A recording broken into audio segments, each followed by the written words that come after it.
The Nigerian Immigration Service has begun the process to enlighten ECOWAS members, residents in Nigeria, on the consequences of participating in the electoral process, especially as the 2019 general elections draw near. They say the sensitization has become expedient because there have been cases where migrants have been in possession of voters' cards, and in some, people have even confessed to having participated in elections. One of the commercial strengths of Lagos State is that it shares a border with Benin Republic, which in turn connects Nigeria to other West African countries. While this has many advantages, it also opens the state to a high volume of migration, which may come with inherent disadvantages. According to the Economic Community of West African States Treaty, citizens of the 15 member states are free to relocate and settle in any of the member states, but there are requirements.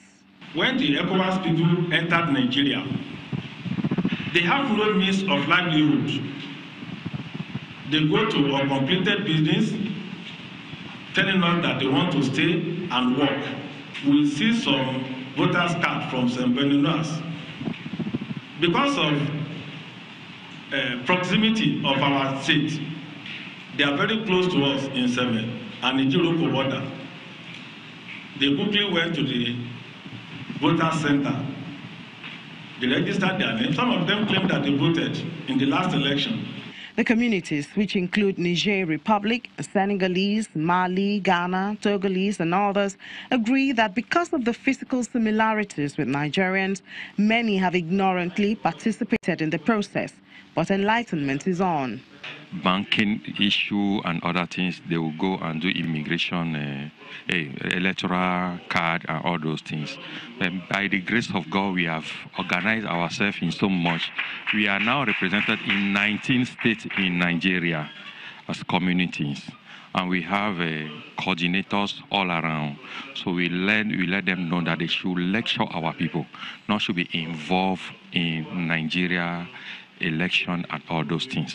With the next general elections about 7 months away, the need to curb possible infiltration into the electoral process becomes rather urgent. We have retrieved some of the voters' cards from them, which we have forwarded to the service headquarters.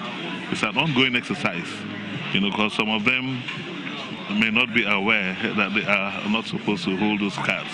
So we want to start the sensitization now. We are going to continue with the sensitization and intensify on the sensitization until we can reach out to a greater number, of them to actually let them know that they cannot be part of the process. The Independent National Electoral Commission has also been asked to pay attention to this trend, which involves the migrant, and set up a strategy to handle the challenge. International security, the Sultan of Sokoto, Alhaji Mohammed Saad Abubakar, has raised the alarm over the incessant killings across the country. The monarch says there is too much bloodshed, rising cases of thuggery, terrorism, and armed banditry, and that some Nigerians cannot continue to kill and spill innocent blood in the name of religion when both Islam and Christianity preach the sacredness of life, which should be respected by all. He was speaking at the National Summit on 2019 Election Integrity organized under the auspices of the Nigeria Inter-Religious Council. As the nation prepares for another general elections in less than 7 months, the issues of quality of leadership that will emerge is dominating discourse at various gatherings. Traditional and religious leaders across the country meeting under the umbrella of the Nigeria Inter-Religious Council are here to discuss the leadership challenge the country has been facing over the years. Election is coming now. We are all talking of one man, one vote. Youths off the streets. We can go on and talk forever. What are we doing? There is no leadership without followership. We must teach vigorously our members the need to maintain sanity during the period of election. The need for them to get their voters registered, the need to go and vote, and to vote rightly, not to allow their consciences to be bought. What kind of leadership should we be voting for? in the year ahead. Leadership of character, competence, and capacity. If individuals that put themselves up for election in this country do not have competence, do not have character, do not have capacity, these institutions that are represented here must say goodbye to those locusts. However, the spread of killings in the country is a source of concern. There's been too much bloodshedding in Nigeria, and bloodshedding is of innocent people that don't even know what's happening, don't even know what is government. And it's across the country. And if we don't take the sacredness of human life and continue killing innocent people, we cannot see peace, we cannot have peace, we cannot see development in any place. At the end, the gathering unveiled a campaign tagged "Let the Votes Count, Rig No Vote," to mobilize Nigerians to stand up and be counted during the elections. Rivalries and animosity, which often led to violent confrontation between security agencies in Lagos, is being tackled with the establishment of a multi-agency platform to foster cooperation.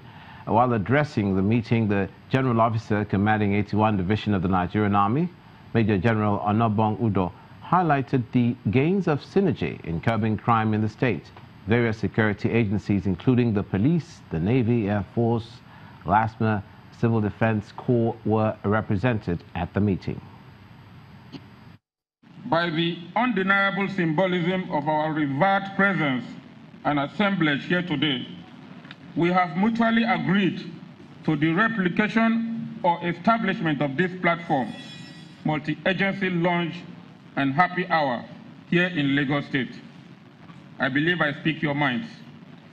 Ladies and gentlemen, by establishing this platform in Lagos State, as we are witnessing here today, we are not only ushering in a new era of inter-service and interagency synergy, cooperation, and collaboration in Lagos State, but we are rightly and consciously bidding goodbye to all the negative issues that constitute the bane of good and efficacious inter-service and interagency relations in this state. You will agree with me that these negativities in our relationship with each other as services and security agencies serve no useful purpose other than to retard, derail, and cause us to stumble and to ultimately fail in the satisfactory discharge of our common mandate of ensuring the peace and security of the state and our dear nation at large.